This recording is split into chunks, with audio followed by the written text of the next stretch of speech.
السلام علیکم students, intermediate part 1 اسلامیات اختیاری۔ اسٹوڈنٹ، اس سے پہلے جو آپ نے لیکچر سنا اس میں ہم نے فتح مکہ کے بارے میں بات کی تھی کہ کس طرح سے نبی اکرم صلی اللہ علیہ وسلم سے مکہ کو فتح کیا اور پورے عرب میں جو تھی وہ اسلام پھیل گیا۔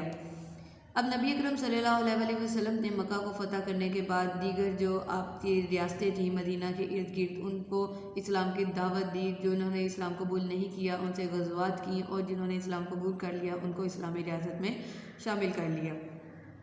لہذا اب ہمارا آج کا ٹاپک ہے خطبہ حجۃ الوداع۔ 10 ہجری کو جو منعقد ہوا، فتح مکہ جو تھا وہ 8 ہجری میں ہوا، اور 8 ہجری کے بعد 9 ہجری سے لے کر 10 ہجری تک آپ نے اسلام عرب کے علاوہ دیگر ریاستوں کی طرف اپنی نظر کی اور ان کو دائرہ اسلام میں داخل کرنے کی کوشش کی، اور ان ریاستوں پر جو تھا وہ اسلام کو پھیلا دیا۔ اب 10 ہجری آ جاتی ہے۔ مکہ فتح کرنے کے بعد آپ صلی اللہ علیہ وسلم نے اب عمرے کا ارادہ فرمایا، لیکن ابھی تک حج ادا نہیں فرمایا تھا آپ نے۔ یعنی مکہ 8 ہجری میں فتح ہوا، 8 ہجری سے لے کر 10 ہجری تک آپ نے عمرہ کیا، لیکن ابھی تک آپ کو حج ادا کرنے کا موقع نہیں مل سکا تھا۔ چنانچہ آپ صلی اللہ علیہ وسلم نے 10 ہجری میں باقاعدہ حج کرنے کا اعلان فرمایا۔ اس اعلان کے بعد تمام اطراف سے مسلمان گروہ در گروہ مدینہ پہنچنا شروع ہو گئے تاکہ رسول اکرم صلی اللہ علیہ وسلم کے ساتھ حج کے سفر میں شریک ہو سکیں۔ تقریباً 1,14,000 مسلمانوں کا جمع کثیر مدینہ کے باہر ہمت زن تھا۔ یعنی نبی اکرم صلی اللہ علیہ وسلم کی جو زندگی تھی، مدنی زندگی 23 برس کی تھی، اتنے کم عرصے میں آپ صلی اللہ علیہ وسلم نے نبوت کے بعد آپ کی زندگی جو تھی وہ تقریباً 23 برس کی تھی، اور اتنے کم عرصے میں آپ نے اسلام کو مکہ مدینہ سمیت دیگر ریاستوں میں اس قدر پھیلا دیا کہ صرف اس چند عرصے میں آپ کے ساتھ تقریباً 1,14,000 مسلمانوں کا جمع غفیر تھا۔ یہ وہ لوگ تھے جو آپ کے ساتھ حج کے لیے شرکت میں شامل ہونا چاہتے تھے۔ اس کے علاوہ بہت ساری عوام جو تھی وہ ابھی وہ لوگ تھے جو کہ اس حج میں کسی وجہ سے شامل نہ ہو سکے۔ لہذا آپ صلی اللہ علیہ وسلم 26 ذی القعدہ کو تمام ازواج مطہرات یعنی اپنی تمام بیویوں سمیت اور اہل ایمان کے انبوا کثیر کے ہمراہ اس مبارک سفر پر روانہ ہوئے۔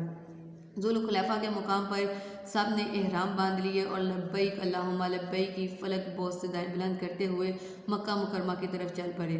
4 ذی الحج اتوار کے روز آپ صلی اللہ علیہ وسلم مکہ مکرمہ میں داخل ہوئے۔ بیت اللہ پر نظر پڑی تو فرمایا، اے اللہ اس گھر کو اور زیادہ شرف اور عزت عطا فرما۔ اس کے بعد آپ نے عمرہ ادا فرمایا۔ 8 ذی الحج کو آپ صلی اللہ علیہ وسلم تمام مسلمانوں کے ساتھ منی تشریف لے گئے۔ 9 ذی الحج کو نماز فجر کے بعد میدان عرفات میں تشریف لے گئے۔ دوران سفر آپ صلی اللہ علیہ وسلم صحابہ کرام سے فرماتے رہے کہ حج کے مسائل سیکھ لو۔ بلا شبہ یہ آپ صلی اللہ علیہ وسلم کا آخری حج تھا، اس لیے اسے حجۃ الوداع کہا گیا، کیونکہ اس حج کے بعد آپ صلی اللہ علیہ وسلم اس دنیا سے رحلت فرما گئے۔ تو لہذا آپ صلی اللہ علیہ وسلم نے زندگی میں یعنی دور اسلام میں صرف ایک ہی دفعہ حج کیا تھا، جو کہ خطبہ حجۃ الوداع یعنی آخری حج کے نام سے جانا جاتا ہے۔ میدان عرفات میں آپ نے اپنی ناقہ یعنی اونٹنی پر سوار ہو کر فصیح و بلیغ خطبہ ارشاد فرمایا، جو اسلامی تعلیمات کا نچوڑ ہے۔ اس خطبے میں آپ صلی اللہ علیہ وسلم نے حمد و ثنا کے بعد احکام الہی اور حقوق العباد کا ذکر فرمایا۔ اس تاریخی اہمیت کے حامل خطبے کا خلاصہ درج ذیل ہے۔ آپ صلی اللہ علیہ وسلم نے فرمایا، حمد و ثنا سب تعریفیں اللہ ہی کے لیے ہیں، ہم اسی کی حمد کرتے ہیں، اسی سے مدد چاہتے ہیں، اسی سے اپنے گناہوں کی معافی چاہتے ہیں، اسی سے توبہ کرتے ہیں، اور ہم اللہ ہی کے ہاں اپنے نفسوں کی برائی اور اعمال کی خرابیوں سے پناہ مانگتے ہیں۔ جسے اللہ ہدایت دے اسے کوئی گمراہ نہیں کر سکتا، اور جسے گمراہ کر دے اسے کوئی ہدایت کی راہ نہیں دکھا سکتا۔ یعنی خطبے میں آپ نے سب سے پہلے اللہ تعالیٰ کی حمد و ثنا بیان کی۔ حمد و ثنا بیان کرنے کے بعد آپ نے اعلان توحید و رسالت کیا کہ میں گواہی دیتا ہوں کہ اللہ کے سوا کوئی معبود نہیں، وہ ایک ہے، اس کا کوئی شریک نہیں، اور میں اس کی شہادت دیتا ہوں کہ محمد صلی اللہ علیہ وسلم اس کا بندہ اور اس کا رسول ہے۔ یہ الفاظ کا مفہوم اس ہستی کے ہیں، یعنی آپ صلی اللہ علیہ وسلم نے جو اپنا آخری خطبہ مسلمانوں سے جو اپنے آخری خطبہ کیا تھا، جس میں آپ نے ایک دفعہ تمام اسلام کا جو نچوڑ تھا وہ ان کے سامنے بیان کر دیا، کیونکہ آپ جانتے تھے کہ یہ آپ کا آخری حج ہے۔ اس کے بعد آپ کو مسلمانوں سے اس طرح جمع غفیر میں خطاب کرنے کا موقع نہیں ملے گا۔ توحید و رسالت کی گواہی کے بعد آپ صلی اللہ علیہ وسلم نے لوگوں سے مخاطب ہو کر فرمایا، اے لوگوں، میری بات غور سے سنو۔ میں تمہیں وضاحت سے بتا دیتا ہوں کہ میں نہیں سمجھتا کہ اگلے سال میں تمہیں اس جگہ دوبارہ مل سکوں گا۔ اس بات کی طرف اشارہ تھا کہ آپ صلی اللہ علیہ وسلم کو اب معلوم ہو گیا ہے کہ آپ کا رحلت فرمانے کا وقت جو ہے وہ قریب ہی ہے۔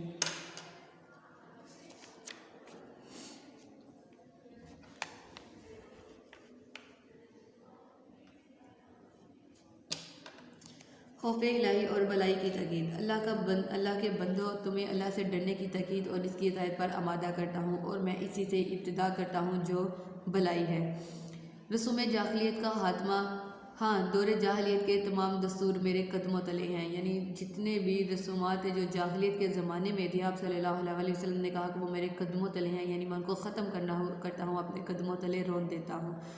مساوات۔ لوگوں، بے شک تمہارا رب ایک ہے، تمہارا باپ آدم ہے، عربی کو عجمی پر اور عجمی کو عربی پر، سرخ کو سیاہ پر اور سیاہ کو سرخ پر کوئی فوقیت یا فضیلت حاصل نہیں ہے مگر تقویٰ کے سبب، یعنی کسی انسان کو بھی کسی پر کوئی فوقیت حاصل نہیں ہے۔ غلامانہ جو رواج تھا اس کو ختم کیا گیا اور فضیلت کا جو معیار تھا وہ تقویٰ کو مقرر کیا گیا۔ جان اور مال کا احترام۔ آپ صلی اللہ علیہ وسلم نے فرمایا، لوگوں، تمہاری جان، تمہارے مال اور تمہاری عزتیں ایک دوسرے پر ایسے ہی حرام ہیں جیسے کہ آج کے دن اس شہر کی اور اس مہینے کی حرمت تم کرتے ہو، یعنی آپ نے لوگوں کی جان، مال اور عزت ایک دوسرے کو خراب کرنے سے منع فرمایا اور کہا کہ وہ تمہارے لیے ایسے حرام ہے جیسے یہ حج کی جگہ اور حج کا دن کا احترام تم کرتے ہو، اسی طرح وہ تمہارے لیے محترم ہے۔ امانت کی تاکید۔ آپ صلی اللہ علیہ وسلم نے بیان فرمایا، اگر کسی کے پاس امانت ہو تو اس کے مالک کو پوری کی پوری لٹا دے، اس میں خیانت نہ کرے۔ عورتوں کے حقوق۔ لوگوں، اپنی بیویوں کے متعلق اللہ سے ڈرتے رہو، ان پر لازم ہے کہ وہ تمہاری خوابگاہوں میں تمہارے علاوہ کسی کو نہ آنے دیں اور کسی بے حیائی کا ارتکاب نہ کریں۔ تمہارے ذمہ دستور کے مطابق ان کا نان و نفقہ ہے، یقیناً خواتین تمہارے زیر نگی ہیں، یعنی تم ان کے نگران ہو، اور اس معاملے میں خدا سے ڈرنا، یعنی آپ صلی اللہ علیہ وسلم نے خاص طور پر یہ تلقین کی کہ عورتوں کے معاملے میں اللہ تعالیٰ سے ڈرنا کہ تم سے اس کا سوال کیا جائے گا، اور عورتوں سے بھی کہا کہ تم سے بھی اس کا سوال کیا جائے گا کہ تم اپنے مردوں کے ساتھ جو ہے وہ کسی بھی طرح کی جو ہے وہ ناانصافی نہ کرو اور بے حیائی کا ارتکاب نہ کرو۔ لہذا مرد اور عورت دونوں کو جو ہے یہاں پر اللہ تعالیٰ سے اس معاملے میں خدا سے ڈرنے کا حکم دیا گیا۔ غلاموں کے حقوق۔ اپنے غلاموں کا خیال رکھو، جو خود کھاؤ وہی انہیں کھلاؤ اور جو خود پہنو وہی انہیں پہننے کو دو، یعنی ویسے غلاموں کا رواج ختم ہو گیا تھا کہ تم خرید کر کسی کی زندگی کو اپنے قبضے میں کر لو۔ یہاں سے غلام کا مراد وہ ہے کہ وہ لوگ جو کہ آپ کے ماتحت کام کرتے ہیں، یعنی آپ کے گھر کے کام کرنے والے، آپ کی کاروباری آپ کے کام کرنے والے، جو آپ کے مزدور ہوتے ہیں، جو آپ کے سرونٹس ہوتے ہیں، ان کے بارے میں بات کی گئی کہ ان کا خاص طور پر خیال رکھو۔ اگر تم خود اچھا کھانا کھاتے ہو تو انہیں بھی اچھا ہی کھانا کھلاؤ، اگر خود اچھا پہنتے ہو تو انہیں بھی اچھا ہی پہناؤ۔ وارثوں کے حقوق۔ اللہ تعالیٰ نے ہر حقدار کو اس کا حق دے دیا ہے، اب کسی وارث کے حق میں وصیت جائز نہیں، یعنی اللہ تعالیٰ نے قرآن پاک میں سورہ النساء میں تمام لوگوں کے جو وراثت کے حقوق تھے، باپ کے، ماں کے، بہن کے، بھائیوں کے، اولاد کے، تمام کے رشتہ داروں کے جو حق تھے وہ مقرر کر دیے۔ اب کسی کو بھی یہ حق نہیں حاصل کہ وہ کسی کے بارے میں وصیت کر جائے، یعنی اگر باپ کے 2 بیٹے ہیں تو باپ کو یہ حق حاصل نہیں ہے کہ وہ اپنی تمام کی تمام جائیداد جو ہے وہ کسی ایک بیٹے کے نام کر دے اور دوسرے کو اس سے محروم کر دے، کیونکہ اللہ تعالیٰ نے قرآن پاک میں ان کے حقوق جو ہیں وہ مقرر کر دیے گئے ہیں، تو اللہ تعالیٰ کے حقوق پر انسان کی جو وصیت ہے وہ کوئی اہمیت نہیں رکھتی۔ سود کی حرمت۔ اللہ تعالیٰ نے سود کو حرام قرار دیا ہے، جاہلیت کے تمام سود باطل کر دیے گئے۔ سب سے پہلے میں اپنے چچا عباس بن عبد المطلب کا سود ختم کرتا ہوں، یعنی آپ کے چچا نے جن لوگوں کو قرض دیا تھا سود پر، آپ نے کہا کہ میں وہ تمام قرض اور وہ تمام سود جو ہے اس کو معاف کرتا ہوں، وہ تمام ختم کرتا ہوں۔ جاہلیت کے ہون۔ جاہلیت کے تمام ہون معاف کیے جاتے ہیں۔ سب سے پہلے میں اپنے خاندان کے فرد ربیعہ بن حارث بن عبد المطلب کا خون معاف کرتا ہوں، یعنی آپ نے کہا کہ زمانہ جاہلیت میں، یعنی جب مسلمان کافر آپس میں جنگیں کیا کرتے تھے، ان کے جو افراد قتل ہوئے وہ تمام کے تمام معاف کر دیے جاتے ہیں آج کے دن میں، کیونکہ اس وقت لوگ جو تھے وہ ابھی دائرہ اسلام میں داخل نہیں ہوئے تھے۔ تو سب سے پہلے آپ نے اپنے خاندان کے فرد ربیع بن حارث بن عبد المطلب کا جو خون تھا وہ معاف کیا۔ اطاعت امیر۔ اگر کٹی ہوئی ناک کا حبشی تمہارا امیر ہو اور تمہیں کتاب اللہ کے مطابق حکم دے تو اس کی اطاعت اور فرما برداری کرو، یعنی امیر تمہارا کوئی بھی ہو، وہ کالا ہو، گورا ہو، شکل و صورت سے بدصورت ہو، لیکن وہ اللہ تعالیٰ کے احکامات کے مطابق تمہیں حکم دیتا ہو تو اس کی اطاعت کرو۔ اس کا اپوزٹ یہ ہے کہ اگر کوئی امیر تمہیں اللہ تعالیٰ کے احکامات کے مطابق حکم نہیں دیتا تو پھر اس کی اطاعت نہ کرو، لیکن اگر کوئی امیر جو ہے وہ تمہیں اللہ تعالیٰ کے حکم کے مطابق عمل کرنے کا کہتا ہے، چاہے وہ کسی بھی شکل و صورت کا ہو، تو اس کی اطاعت کرنا تم پر فرض ہے۔ گمراہی سے بچنے کا طریقہ آپ صلی اللہ علیہ وسلم نے لوگوں سے بیان فرمایا، لوگوں میں تمہارے درمیان 2 چیزیں چھوڑ کر جا رہا ہوں، اگر تم نے ان کو مضبوطی سے پکڑ لیا تو گمراہ نہ ہوگے۔ وہ چیزیں کیا ہیں؟ وہ ہیں کتاب اللہ اور سنت رسول اللہ صلی اللہ علیہ وسلم، یعنی قرآن پاک، اور آپ صلی اللہ علیہ وسلم نے جو اسوہ حسنہ ہمارے لیے پیش کیا، اس کو اگر ہم اس کے مطابق اپنی زندگی گزاریں گے تو کبھی گمراہ نہیں ہوں گے۔ اگر ان دونوں چیزوں کو چھوڑ دیا تو گمراہی میں چلے جائیں گے۔ اس کے علاوہ آپ صلی اللہ علیہ وسلم نے ہر مسلمان کا دوسرے مسلمان کو بھائی قرار دیا اور تمام مسلمان ایک بھائی چارے کے رشتے میں ہیں، اس بات کو بیان کیا۔ عورت کو اپنے خاوند کے مال میں سے اس کی اجازت کے بغیر کسی کو کچھ دینا جائز نہیں، سوائے اس کے کہ قرض ادا کیا جائے، یعنی عورت نے اگر کسی کو قرض دینا ہے تو وہ بغیر پوچھے اپنے خاوند کے مال میں سے وہ قرض ادا کر سکتی ہے۔ اس کے علاوہ وہ اپنے خاوند کے مال میں سے اس کی اجازت کے بغیر کسی کو کچھ نہیں دے سکتی۔ ادھار لی ہوئی چیز واپس کی جائے، دامن تاوان کا ذمہ دار ہے، یعنی جس کے پاس جو ضمانت دیتا ہے، یعنی 2 لوگوں کے درمیان اگر چیز کا تبادلہ ہوتا ہے، اس میں کوئی ضمانت دینے والا ہے تو وہ دینے والا مکر جائے تو پھر جس نے ضمانت دی ہوتی ہے وہ اس کا نقصان کو پورا کرے گا۔ مجرم اپنے جرم کا خود ذمہ دار ہے، باپ کے جرم کا بیٹا ذمہ دار نہیں، اور نہ ہی بیٹے کے جرم کا باپ جواب دہ ہے۔ اپنے پروردگار کی عبادت کرو، 5 وقت نماز ادا کرو، رمضان کے روزے رکھو اور میرے احکام کی اطاعت کرو، تم اپنے پروردگار کی جنت میں داخل ہو جاؤ گے۔ اس کے بعد آپ نے عوام کی گواہی طلب کی کہ خطبہ ارشاد فرمانے کے بعد آپ صلی اللہ علیہ وسلم نے لوگوں سے مخاطب ہو کر پوچھا، کیا میں نے اللہ کا پیغام پہنچا دیا ہے؟ سب نے بیک زبان یعنی یک زبان ہو کر جواب دیا، ہاں آپ صلی اللہ علیہ وسلم نے اللہ کا پیغام پہنچا دیا ہے۔ اس پر آپ صلی اللہ علیہ وسلم نے آسمان کی طرف انگلی اٹھا کر 3 مرتبہ فرمایا، اے اللہ گواہ رہنا، اے اللہ گواہ رہنا، اے اللہ گواہ رہنا کہ میں نے اپنا حق جو ہے وہ پورا ادا کر دیا ہے۔ تکمیل دین کی خوشخبری۔ خطبے کے بعد آپ صلی اللہ علیہ وسلم پر وحی نازل ہوئی جس میں تکمیل دین کا معجزہ یعنی خوشخبری سنائی گئی۔ سورہ المائدہ آیت نمبر 3 میں اللہ تعالیٰ نے بیان فرمایا، الیوم اکملت لکم دینکم واتممت علیکم نعمتی ورضیت لکم الاسلام دینا، کہ آج میں نے تمہارا دین تمہارے لیے مکمل کر دیا اور تم پر اپنی نعمت پوری کر دی اور تمہارے لیے اسلام کو بطور دین پسند فرمایا۔ یعنی اللہ تعالیٰ نے خطبہ حجت الوداع میں ہی جب نبی اکرم صلی اللہ علیہ وسلم تمام حقوق دوبارہ سے بیان کر چکے تو پھر اللہ تعالیٰ نے اسی وقت وحی نازل فرما دی کہ آج اسلام جو ہے وہ مکمل ہو گیا اور مسلمانوں کے لیے قیامت تک کے لیے جو دین پسند کر لیا اللہ تعالیٰ نے وہ اسلام ہے۔ اب دیکھتے ہیں کہ خطبہ حجت الوداع کی اہمیت کیا تھی، یعنی آپ صلی اللہ علیہ وسلم نے جو خطبہ ارشاد فرمایا اس کی تاریخ میں اور قیامت تک اور آج کے دور تک کیا اہمیت ہے۔ خطبہ حجت الوداع کا یہ خطبہ اسلامی تعلیمات کا نچوڑ ہے، یعنی اسلام نے جتنی بھی تعلیمات دی ہیں وہ تمام کی تمام کا نچوڑ خطبہ حجت الوداع میں ہے، یعنی ان شارٹ یہ کہ اسلام کے جتنے بھی احکامات ہیں ان تمام کا خلاصہ جو ہے وہ خطبہ حجت الوداع میں بیان کر دیا گیا۔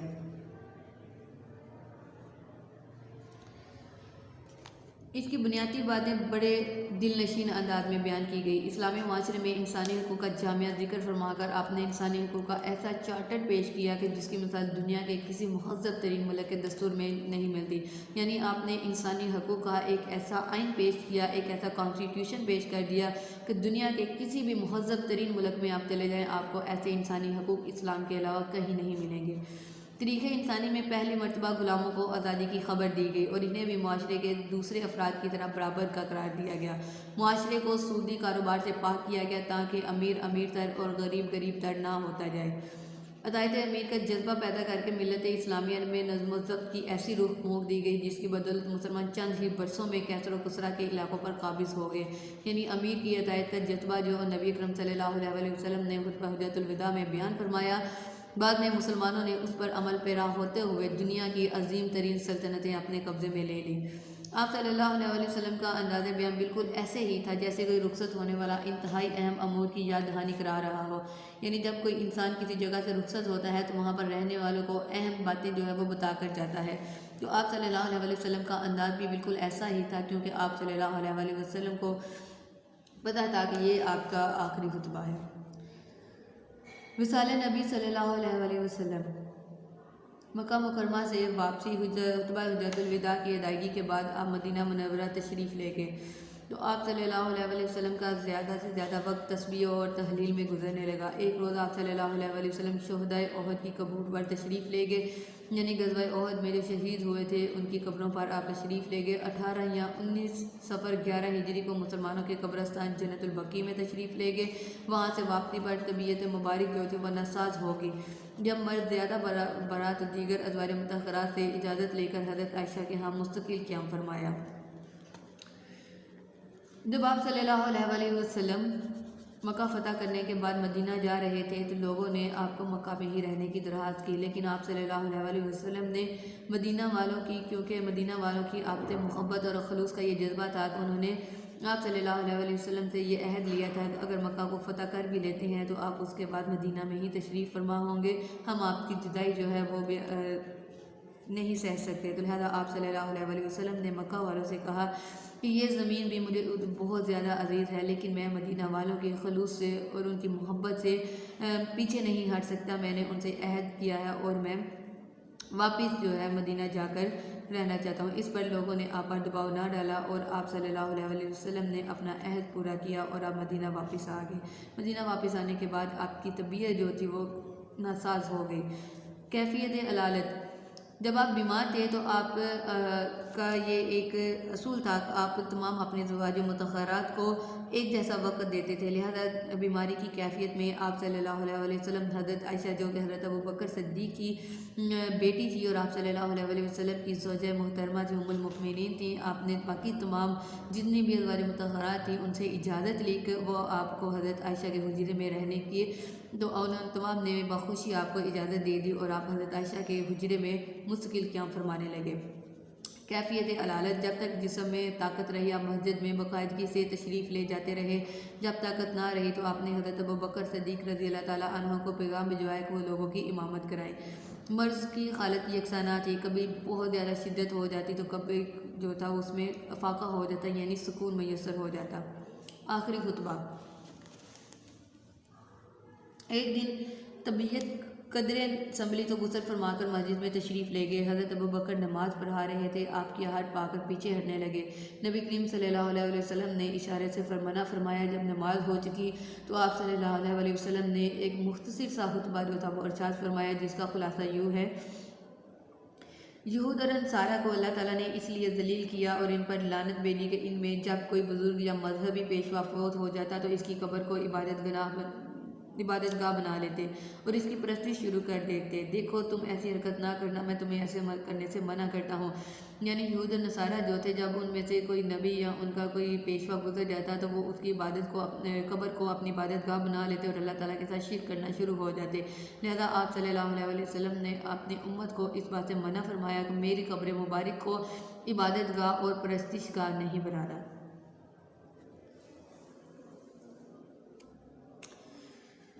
روح مطہرہ اور عالم قدس میں 12 ربیع الاول بروز پیر جو دن چڑھتا جاتا طبیعت مبارک کمزور ہوتی جاتی، بار بار بے ہوشی کی کیفیت طاری ہو جاتی۔ آخری مرتبہ جب ہوش میں آئے تو زبان پر الفاظ تھے: بالر رفیق الاعلیٰ، کوئی اور نہیں بلکہ وہ برا رفیق ہی کافی ہے، یعنی آپ اللہ تعالیٰ کی بڑائی بیان کرتے تھے۔ یہ کلمات 3 مرتبہ ادا ہوئے اور روح مطہرہ عالم اقدس کو پرواز کر گئی۔ آپ صلی اللہ علیہ وسلم کی روح اقدس کو لینے کے لیے حضرت اسرائیل علیہ السلام تشریف لائے۔ انہوں نے دروازے پر دستک کی۔ حضرت حضرت فاطمہ رضی اللہ تعالیٰ عنہ اس وقت آپ کے پاس موجود تھیں۔ حضرت اسرائیل علیہ السلام اجازت لے کر آپ کے حجرہ مبارک میں داخل ہوئے اور انہوں نے آپ صلی اللہ علیہ وسلم سے آپ کی روح قبض کرنے کی اجازت طلب کی۔ انہوں نے آپ کو اللہ تعالیٰ کا یہ پیغام پہنچایا کہ اگر آپ چاہیں تو اس دنیا میں رہ سکتے ہیں، لیکن آپ صلی اللہ علیہ وسلم اب اپنے حقیقی عالیہ اپنے محبوب حقیقی سے ملنا چاہتے تھے، لہذا آپ نے اس دنیا میں رہنے کی بجائے اللہ تعالیٰ اپنے محبوب حقیقی کے پاس جانے کو ترجیح دی اور پھر آپ کی اجازت سے حضرت اسرائیل علیہ السلام نے آپ کی روح کو قبض کیا۔ غم کا کوہ گرا۔ آپ صلی اللہ علیہ وسلم کے وصال کی دل فگار خبر سارے شہر میں فوراً پھیل گئی۔ جس نے سنا غم و اندوہ میں مبتلا ہو گیا۔ کئی صحابہ کرام سکتے میں آ گئے اور کئی بے ہوش ہو گئے۔ کچھ دیر کے بعد حضرت ابوبکر صدیق نے صحابہ کو سمجھایا اور قرآن مجید کی یہ آیت پڑھ کر سنائی، سورہ آل عمران آیت نمبر 144۔ ترجمہ: محمد صلی اللہ علیہ وسلم تو محض اللہ کے رسول ہیں۔ آپ صلی اللہ علیہ وسلم سے پہلے بھی بہت سے رسول گزر چکے ہیں، تو کیا اگر آپ فوت ہو جائیں یا شہید ہو جائیں تو کیا تم لوگ الٹے پاؤں پھر جاؤ گے؟ یعنی آپ نے صحابہ کو تسلی دی کہ نبی اکرم صلی اللہ علیہ وسلم تو اللہ کے رسول ہیں، وہ اس دنیا میں اللہ کا پیغام دینے آئے تھے۔ آپ خود بھی غم میں نڈھال تھے، لیکن آپ نے اپنی نبی اکرم صلی اللہ علیہ وسلم کے دوست ہونے کے ناطے آپ نے اپنا فریضہ سر انجام دیا۔ آپ نے امت کو بکھرنے نہیں دیا، آپ نے انہیں لوگوں کو نبی اکرم صلی اللہ علیہ وسلم کے دین سے پھرنے نہیں دیا۔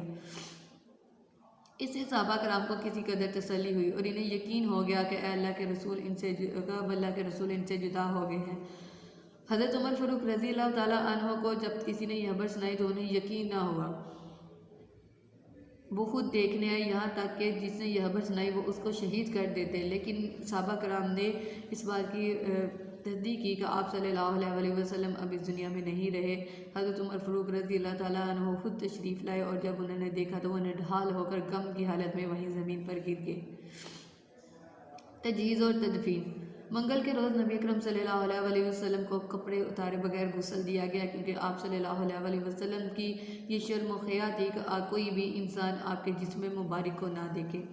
3 چادروں کا کفن پہنایا گیا۔ صحابہ نے 10 کے گروہ میں اسی حجر مبارک میں بغیر امام کے نماز جنازہ ادا کی، کیونکہ نبی اکرم صلی اللہ علیہ وسلم کی جس میں اطہر ہو، آپ موجود ہوں اور آپ کی جگہ کوئی اور امام، ایسا ممکن نہیں ہو سکتا تھا، لہذا بغیر امام کے ہی 10 صحابہ کرام آتے اسی حجرہ مبارک میں اور نماز جنازہ ادا کرتے اور وہیں قبر مبارک تیار کر کے آپ کی تدفین کی گئی، یعنی حضرت عائشہ رضی اللہ تعالیٰ عنہ کے حجر مبارک میں آپ صلی اللہ علیہ وسلم کو دفن کیا گیا۔ گنبد خضرا آج اسی جگہ پر تعمیر کیا گیا ہے، یعنی مسجد نبوی میں حضرت عائشہ رضی اللہ تعالیٰ عنہ کا جو حجر مبارک تھا وہیں پر آپ صلی اللہ علیہ وسلم کو تدفین کی گئی، اور آپ صلی اللہ علیہ وسلم کا آج جو گنبد خضرا ہے وہ اسی جگہ پر ہے، تو لہٰذا یہ آپ صلی اللہ علیہ وسلم خطبہ حجۃ الوداع میں آپ کا اشارہ تھا، اور اس اشارے کو سب سے پہلے حضرت ابوبکر صدیق نے جان لیا تھا کہ آپ نے یہ آخری خطبہ جو فرمایا ہے یہ اسی وجہ سے ہے کہ آپ کے وصال کا وقت جو ہے وہ قریب آ گیا ہے، لہذا اس طرح آپ صلی اللہ علیہ وسلم اس دنیا فانی سے پردہ پوش ہو گئے اور آپ اپنے حقیقی محبوب، اپنے خالق حقیقی سے جا ملے۔ ہمارا ٹاپک جو تھا وہ یہیں پر ختم ہوتا ہے۔ نیکسٹ انشاءاللہ ہم نیکسٹ لیکچر میں آپ کو پڑھائیں گے۔ اللہ حافظ۔ ویڈیو پسند آئی تو لائک کریں، اپنی رائے کمنٹ کریں۔ ایسے ہی مزید ویڈیوز کے لیے ہمارا چینل سبسکرائب کریں اور بیل کا آئیکن دبائیں تاکہ آپ کو ہر ویڈیو کا نوٹیفیکیشن ملتا رہے۔